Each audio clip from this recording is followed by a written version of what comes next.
আমাদের অনন্য স্টোরি সকল প্রকার পার্ট গল্প দেখতে আমাদের চ্যানেলটি সাবস্ক্রাইব করে পাশে থাকা বেল আইকনটিতে ক্লিক করে অল নোটিফিকেশন অন করে দিন।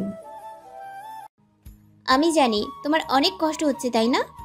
আবির তানির দিকে ঘুরে তাকিয়ে তানিকে জড়িয়ে ধরে কাঁদো কাঁদো গলায় বলল, ভাইয়ের কষ্টের সামনে আমার কষ্টটা কিছুই না তানি। ভাইকে দেখলে কষ্টে বুকটা ফেটে যায় আমার। জীবন তো একটা লাশ হয়ে গেছে, ও শুধু শুধু নিঃশ্বাসটাই চলছে ওর। জানো, আমার সেলফ রেসপেক্ট ভরা ভাইটা আজ আমার পা ধরে বাচ্চাদের মতো কাঁদছিল ওর নূরকে এনে দেওয়ার জন্য। জানো, নিজেকে তখন দুনিয়ার সবচেয়ে অসহায় ব্যক্তি মনে হচ্ছিল। তানি আবিরের চোখের পানি মুছে দিয়ে বলল, তুমি চিন্তা করো না, আমরা আমাদের নূরকে অবশ্যই পেয়ে যাব। তখন সব আবার আগের মতো হয়ে যাবে। দোয়া করো জলদি যেন পাই, না হলে যে আমার ভাইটাকে বাঁচানো যাবে না তানি। রাত 11টা। আদিত্য মদের বোতল হাতে নেশায় ধুতো হয়ে ঢুলতে ঢুলতে বাসায় ঢুকলো। আজ আরও একটা দিনও ব্যর্থ হাতে ফিরল। নূরকে খোঁজার জন্য আদিত্য এমন কোনো পন্থা নেই যাও অবলম্বন করেনি।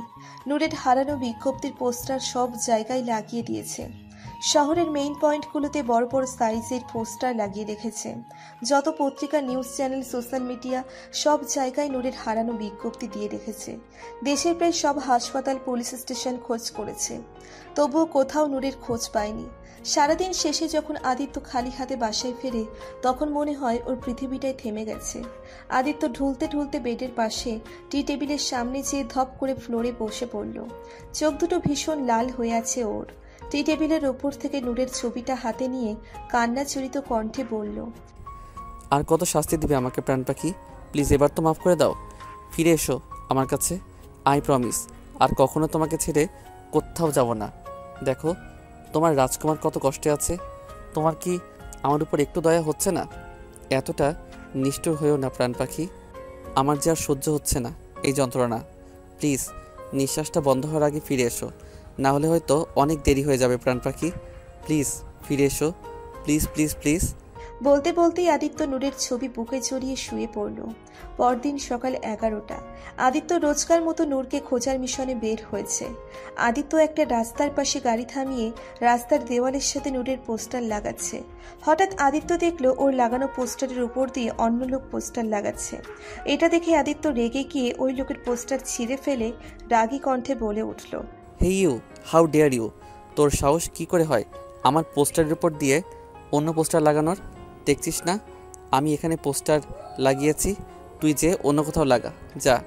লোকটি তাচ্ছিল্যের সুরে বলে উঠল, আরে ভাই, তোমার এই পোস্টার অনেক দেখেছি, এতদিন ধরে লাগাচ্ছ, ফিরে কি পেয়েছো তোমার বউকে? আর কখনোই পাবে না। দেখো গিয়ে কার না কার সাথে ভেগে গেছে, আর না হলে কোথাও মরে আছে। তাই শুধু শুধু এইসব লাগিয়ে লাভ নেই। কথাটা শোনার সাথে সাথে আদিত্যের পায়ের রক্ত যেন মাথায় উঠে গেল। সারা শরীরে আগুন ধরে গেল ওর। আদিত্য রাগে তেড়ে চেয়ে লোকটির কলার ধরে ক্রুদ্ধ কণ্ঠে বলল, কি কি বলি তুই? তোর সাহস কি করে হলো এটা বলার? তোকে তো আমি শেষ করে ফেলবো। কথাটা বলেই আদিত্য লোকটিকে এলোপাথারি ঘুষি লাথি মারতে লাগলো। মারতে মারতে লোকটার নাক মুখ দিয়ে রক্ত বের হতে লাগলো। তবুও আদিত্য মেরেই যাচ্ছে। ওর মাথায় যেন রক্ত চড়ে গেছে। আশেপাশে লোকজনের সে ভিড় হয়ে গেল। সবাই দাঁড়িয়ে দাঁড়িয়ে মজা নিচ্ছে। আদিত্য মারতে মারতে লোকটাকে আধমরা করে ফেলেছে, তবুও থামছে না। হঠাৎ ওখানে পুলিশ চলে এলো। পুলিশ এসে আদিত্যকে টেনে সরাতে নিলেও আদিত্য তেড়ে এসে পা দিয়ে লোকটাকে মারতে লাগলো। অনেক কষ্টে পুলিশ টেনে টুনে আদিত্যকে নিয়ে গেল। পুলিশ আদিত্যকে ভালো করেই চেনে, তাই সে আদিত্যের বাসায় ফোন করে জানিয়ে দিল। সাথে সাথে আবির তাসিরকে নিয়ে পুলিশ স্টেশনে গেল। অনেক কষ্টে টাকা পয়সা দিয়ে আদিত্যকে ছাড়িয়ে আনলো। গাড়িতে বসে তাসির বলে উঠল, আদি এসব কি? এভাবে কেউ কাউকে মারে? তুই জানিস আর একটু হলে লোকটা মারা যেত, তখন তোর উপর মার্ডার কেস হয়ে যেত। বুঝতে পারছিস তুই ব্যাপারটা? আদিত্য বলে উঠল, কি? তার মানে ওই রাস্কেলটা মরেনি? তুই গাড়ি থামা, আমি এখনই ওটাকে শেষ করে আসবো। তুই পাগল হয়ে গেছিস, তোকে কি বুঝালাম আর তুই কি বুঝলি? তুই জানিস ওই রাস্কেলটা নূরের ব্যাপারে কি ননসেন্স বলেছিল?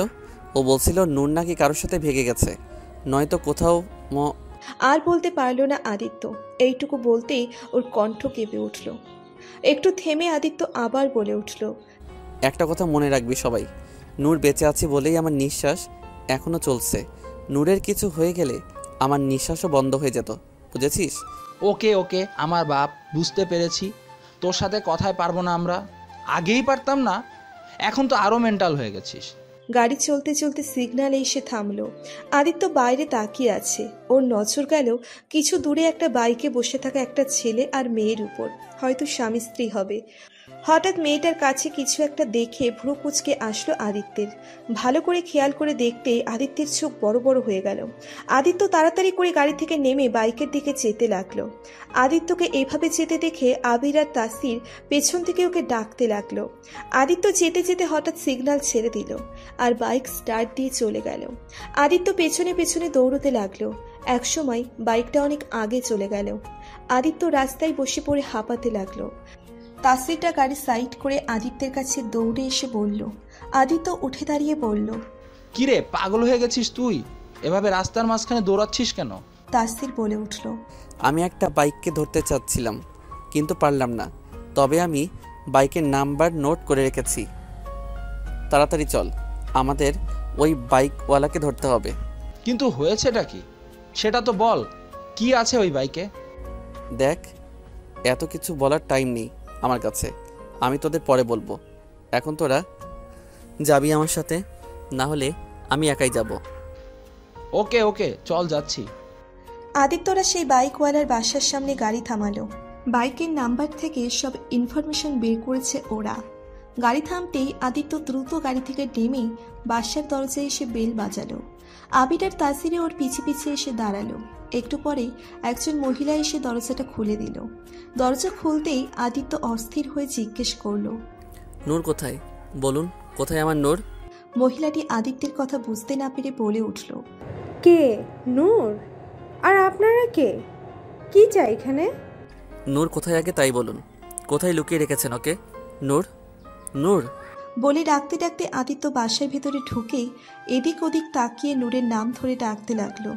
আবির আর তাসিরা ওর পিছনে পিছনে ঢুকলো।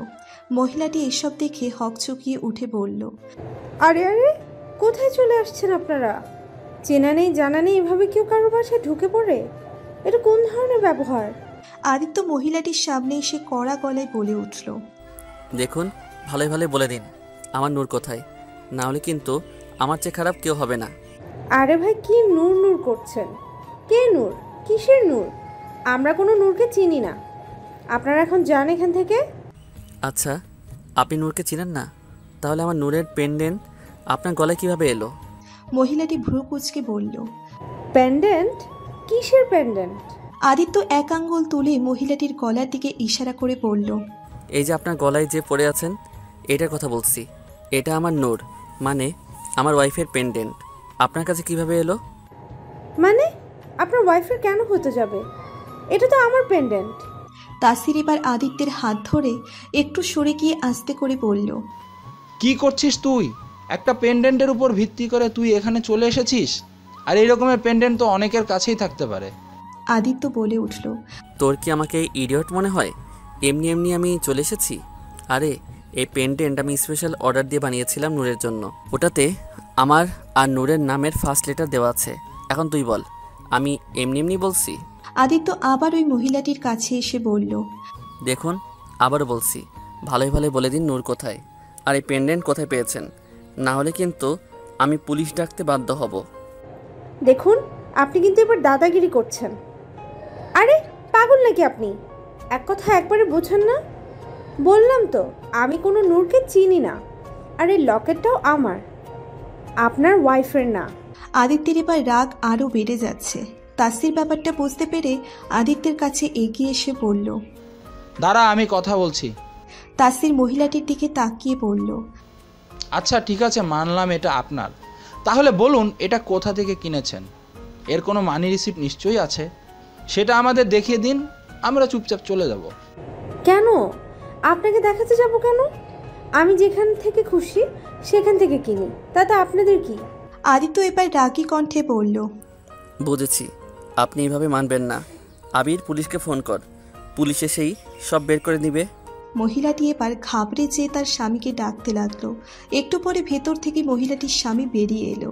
আদিত্যদের দেখে লোকটি ভ্রু কুঁচকে বলল, কি হচ্ছে এখানে, আর আপনারা কারা? মহিলাটি ওর স্বামীর কাছে এসে বলল, দেখেন না, এরা বাসার ভেতরে ঢুকে গুন্ডামি করছে। বলছে আমি নাকি ওনার বউয়ের প্যান্ডেন্ট চুরি করেছি, আরও কি কি যেন বলছে। আদিত্য লোকটির কাছে এগিয়ে এসে বলল, ভালো হয়েছে আপনি এসেছেন। এখন ফটাফট বলুন আমার নূর কোথায়? এই পেন্ডেন্ট আপনারা কোথায় পেয়েছেন? নাহলে কিন্তু আপনার জন্য পুলিশও লাগবে না, আমি একাই যথেষ্ট।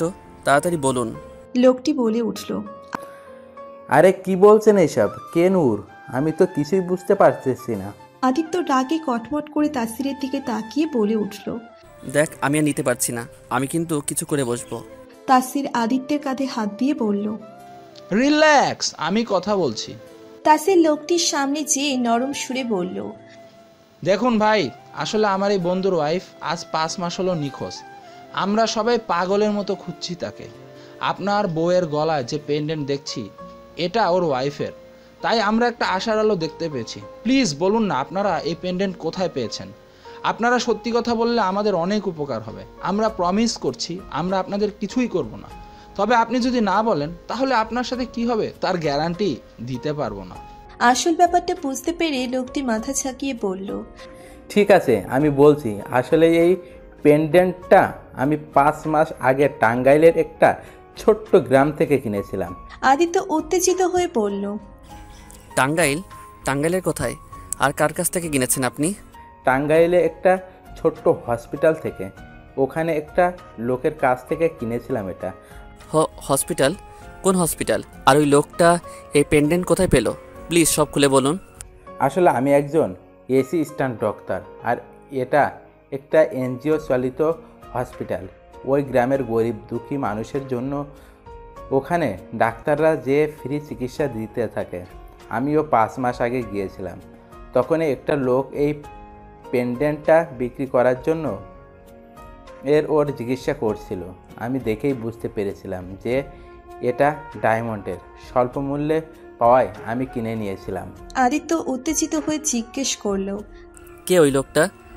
আর এই পেন্ডেন্টটা সে কোথায় পেলো? দেখুন, এত কিছু আমি জানি না। লোকটা দেখতে গরিব লাগছিল। মনে হয় ওখানকার কোনো জেলে হবে, কারণ ওই গ্রামের বেশিরভাগ লোকেই জেলে। তাসির বলে উঠল, আপনি প্লিজ আমাদের ওই গ্রাম আর হসপিটালের ঠিকানাটা দিতে পারবেন? লোকটি মাথা ঝাঁকিয়ে বলল, ঠিক আছে, আমি আপনাদের কাগজে সব ডিটেলস লিখে দিচ্ছি। লোকটি কাগজে ঠিকানা লিখে ওদের দিয়ে দিল। আদিত্য যেন একটা আশার আলো দেখতে পেল। এবার হয়তো ওর প্রাণ পাখিকে খুঁজে পাবে। একটু পরেই ওরা বেরিয়ে যেতে নিলেই আদিত্য লোকটির দিকে তাকিয়ে বলল, দেখুন এই পেন্ডেন্টটা আমার ওয়াইফের, এটা আমাকে দিয়ে দিন প্লিজ। আপনি যে টাকা দিয়ে কিনেছেন আমি আপনাকে তার ডাবল টাকা দিয়ে দিব, তবুও আমাকে এটা দিয়ে দিন। লোকটি মাথা ঝাঁকিয়ে বলল, ঠিক আছে, নিয়ে যান। হেলাটি পেন্ডেন্টটা খুলে আদিত্যের হাতে দিয়ে দিল। আদিত্য পেন্ডেন্টটা হাতে নিয়ে ছলছল চোখে কতক্ষণ তাকিয়ে রইল। তারপর সবাই টাঙ্গাইলের উদ্দেশ্যে বেরিয়ে পড়ল। আদিত্যের মনে হচ্ছে যেন রাস্তাটা শেষই হচ্ছে না। কখনো পৌঁছবে আর কখন ওর প্রাণ পাখিকে খুঁজে পাবে। মনে মনে শুধু আল্লাহর কাছে দোয়া চাইছে যে এবার যেন ওর প্রাণ পাখিকে খুঁজে পায়, এবার যেন ওকে নিরাশ হতে না হয়। প্রায় 1.5 ঘন্টা পর ওরা টাঙ্গাইলের ওই গ্রামে পৌঁছায়। ওরা প্রথমে সেই হসপিটালে যায়। হসপিটালের রিসেপশনে যেয়ে ওরা নূরের ছবি দেখিয়ে জিজ্ঞেস করলো, আপনাদের এখানে কি এই মেয়েটাকে দেখেছেন কখনো? রিসেপশনের মেয়েটি বলল, স্যার আমি তো এখানে নতুন, তাই আমি বলতে পারবো না। আপনি পুরানো স্টাফ যারা আছে তাদের কাছে জিজ্ঞেস করুন, তারা হয়তো বলতে পারবে। ওরা 3 জন হসপিটালের সব স্টাফদের নূরের ছবি দেখিয়ে জিজ্ঞেস করতে লাগলো। হঠাৎ একটা সিনিয়র নার্স বলল, হ্যাঁ আমি ওনাকে দেখেছিলাম। কথাটা শোনার সাথেই খুশিতে যেন আদিত্য আত্মহারা হয়ে গেল। আদিত্য উৎসাহ নিয়ে জিজ্ঞেস করলো, দেখেছেন আপনি? কোথায় দেখেছেন দয়া করে বলুন না। জি 5 মাস আগে কিছু জেলেরা মিলে ওনাকে এখানে নিয়ে এসেছিল। উনি অজ্ঞান অবস্থায় ছিলেন। ওনার অবস্থা তখন অনেক ক্রিটিক্যাল ছিল। কথাটা শুনে আদিত্যের পায়ের নিচ থেকে মাটি সরে গেল। সব খুশি এক মুহূর্তেই গায়েব হয়ে গেল। কেমন অনুভূতি শূন্য হয়ে গেল। নিজের শরীরের ভারসাম্য ধরে রাখতে না পেরে পড়ে যেতে নিলে আবির আর তাসির ওকে ধরে ফেলল। ওরা দুজনও অনেক ভয় পেয়ে গেছে। নূরের কিছু হয়ে গেলে যে আদিত্যকে আর বাঁচানো যাবে না। আবির বলে উঠল, নিজেকে সামলা ভাই, ভাবি নিশ্চয়ই ঠিক আছে দেখিস। তাসির নার্সটির দিকে তাকিয়ে বলল। আপনি ঠিক করে খুলে বলুন সব কিছু। নার্সটি বলে উঠল, 5 মাস আগে কিছু জেলেরা ওনাকে এখানে নিয়ে এসেছিল, দেখে বলেছিল ওনার ইমিডিয়েটলি অপারেশনের দরকার, না হলে ওনাকে বাঁচানো যাবে না। তাই ওনাকে শহরের কোনো হসপিটালে নিয়ে যেতে বলেছিল, কারণ আমাদের এখানে অপারেশনের ব্যবস্থা নেই। ডক্টরের কথা মতন ওনারা নিয়ে গিয়েছিল। তারপর কি হয়েছে সেটা বলতে পারবো না। আদিত্যের মুখ দিয়ে কোনো কথাই বের হচ্ছে না। ভয়ে ওর অন্তরাত্মা শুকিয়ে আসছে। ওর প্রাণ পাখির কিছু হয়নি তো? ও ঠিক আছে তো? এসব ভেবে আদিত্যের পুরো শরীর অবশ হয়ে আসছে। আদিত্য আর দাঁড়িয়ে থাকতে পারল না। ধপ করে নিচে বসে পড়ল। আবির আর তাসির ওকে ধরে ফেলল। আদিত্য ওদের দিকে তাকিয়ে অস্বাভাবিকভাবে বলতে লাগলো, আমার নূরের কিছু হয়নি তাই না? ও একদম ঠিক আছে তাই না? বল। তাসির ওকে সান্ত্বনা দিয়ে বলল, হ্যাঁ হ্যাঁ, আমাদের নূরের কিছু হয়নি, ও একদম ঠিক আছে। দেখ, তুই এভাবে ভেঙে পড়লে কিভাবে চলবে বল? তুই নিজেই তো বলছিস যে নূর বেঁচে আছে বলেই তোর নিঃশ্বাস চলছে। তাহলে এখন তুই বিশ্বাস হারাচ্ছিস কেন?